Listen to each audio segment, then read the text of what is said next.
जय महाकाल, जय माता शमशानी। आज की वीडियो में मैं एक दिवसीय ज्योति अप्सरा की साधना दे रहा हूँ, जिसको गोपनीय मंत्र विधि विधान दे रहा हूँ। इस वीडियो में बताने वाला हूँ इस विषय में, और सबसे पहले इसके लाभ बता देता हूँ। इसके लाभ इस प्रकार से हैं। इच्छा मृत्यु का नाम आप लोगों ने सुना होगा, उम्मीद करता हूँ। इच्छा मृत्यु का मतलब ये होता है कि हम अपने इच्छा अनुसार, मतलब मृत्यु हमारी जब भी निश्चित है, कभी भी होती है, हर इंसान की मृत्यु निश्चित होती है। पैदा होने से पहले उसकी मृत्यु निश्चित होती है, ये विधि का विधान होता है।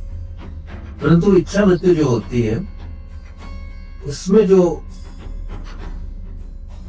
चीज ऐसी होती है कि उसमें अपनी इच्छा अनुसार अपने प्राण को त्यागा जा सकता है, मतलब समय होने के बाद। मतलब जो मृत्यु का जो समय लिखा गया है आपका, मतलब किसी भी इंसान का जो लिखा गया है, उस समय के बाद भी वो जीवित रहता है लंबे समय तक, परंतु अपनी इच्छा अनुसार वो अपने प्राण को छोड़ सकता है। जब तक उसकी इच्छा नहीं होगी तब तक काल भी उसका प्राण नहीं ले सकता। मतलब जिस दिव्य शक्ति की मैं बात कर रहा हूँ, वो शक्ति ऐसे उच्च कोटि का की साधक सारिका रह चुकी है और है भी। ये इंद्रलोक से नहीं, अप्सरा, हालांकि मैं इनका नाम बोल रहा हूँ, परंतु ये इंद्रलोक से नहीं, अन्य लोक से है। इस लोक इत्यादि का नाम मैं यहाँ पे गोपनीय ही रखना चाहूंगा, बोलना मैं नहीं चाहूंगा। तो इसकी साधना जो भी कर ले, उसे वरदान में ये इच्छा मृत्यु का शक्ति प्राप्त हो जाती है। ये बहुत बड़ी बात है। खैर, सभी को ये बात नहीं समझ में आ सकती है शायद। इसके अलावा जो लाभ है वो भी बता दे रहा हूँ। गोपनीय, सात्विक, तांत्रिक, राजसिक एवं तांत्रिक गोपनीय दिव्य मंत्र प्रदान करती है साधक को।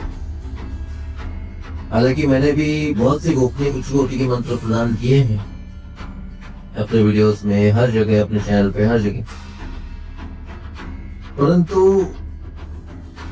वैसे अलौकिक मंत्र जो तुरंत ही बोलने से वो कार्य हो जाता है, वैसे मंत्र मैं नहीं दे सका हूँ, क्योंकि उसके पीछे मेरा गुरु की वाणी थी, शब्द थे।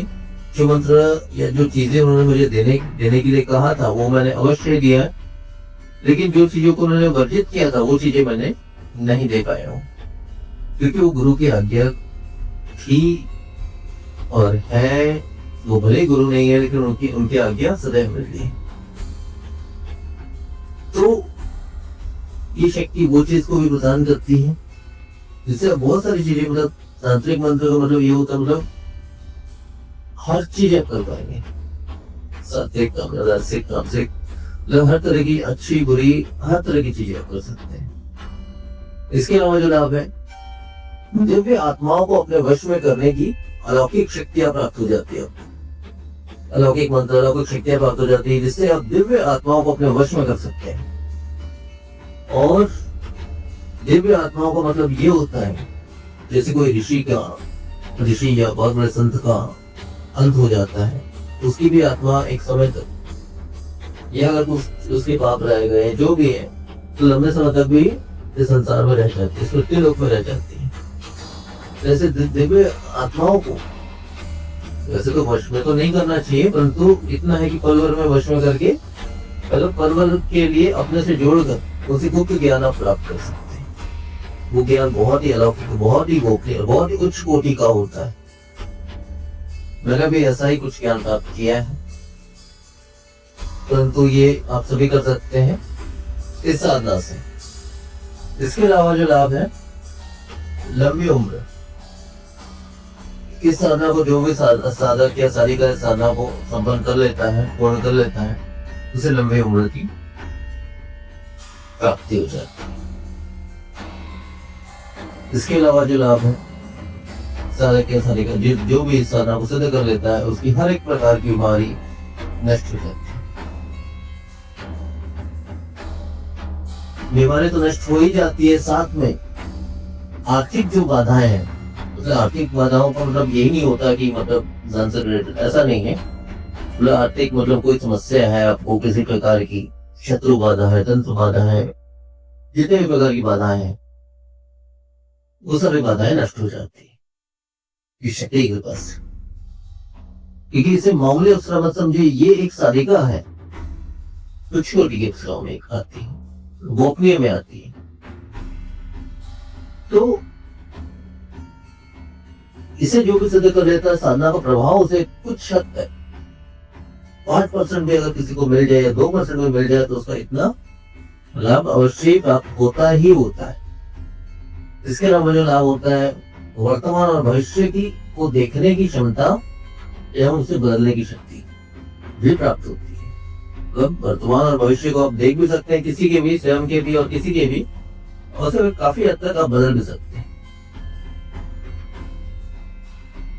उसके अलावा जो लाभ है यौवनता, जिसने भी साधना को संपन्न कर ली उसकी यौवनता हमेशा बनी रहती है। मतलब कितनी उम्र हो जाए उसकी यौवनता हमेशा ही बनी रहेगी। तब इसका विधि बता दे रहा हूं साधना का। इस साधना को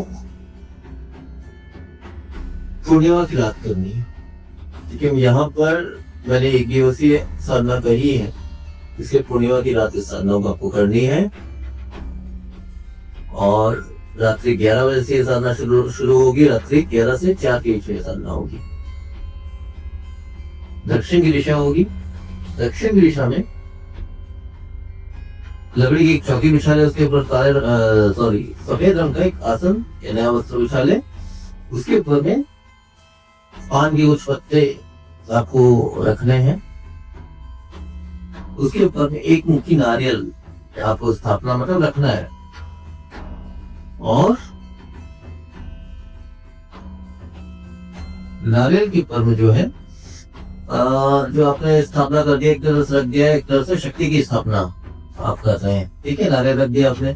अब उसके ऊपर में आपको जो है इससे पहले क्या 5 दीपक मतलब 5 मिट्टी के दीपक तेल के आपको जला लेने हैं।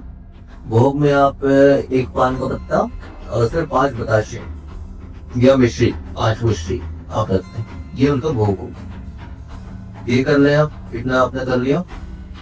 इतना करने के बाद अगर आप कर सकते तो 5 सफेद पुष्प आप अर्पण कर दे, चढ़ा दे।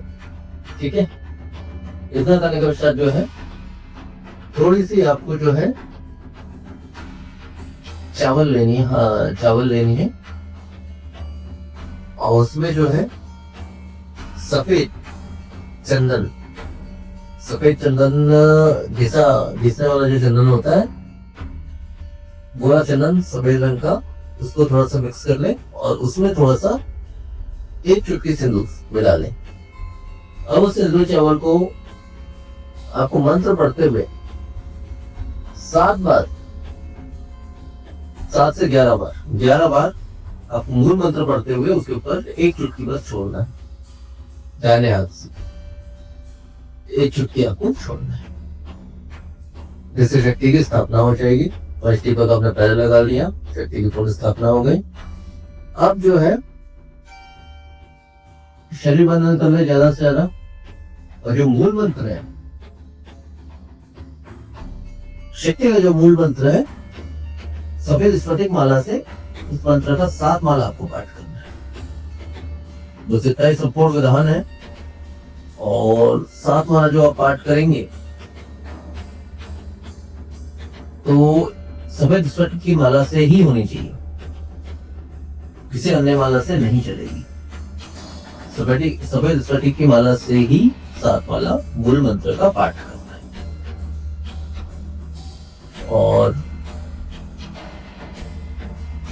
शरीर बंधन कर ले और शक्ति समक्ष आ जाने के पश्चात उसको वचन ले लेना है। प्रत्यक्ष अप्रत्यक्ष आती है शक्ति, प्रत्यक्ष मात्र मतलब उसकी आवाज आपके कान में आ जाएगी, दिखाई धुंधले रूप में देगी, उसकी आवाज कान में आ जाएगी। आपको बस वचन उससे जो भी आप लेना चाहते ले सकते हैं।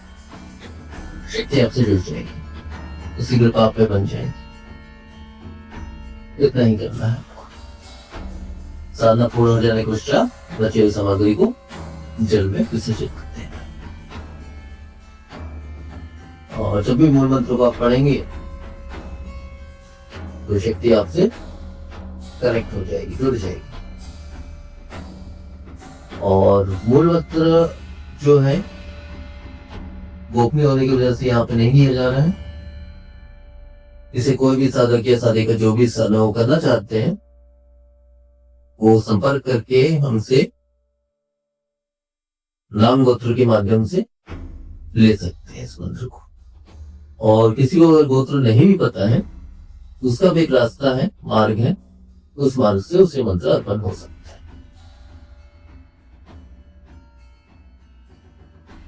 तो इस प्रकार से संपूर्ण साधना विधि विधान है। तो आज के वीडियो में फिर इतना ही।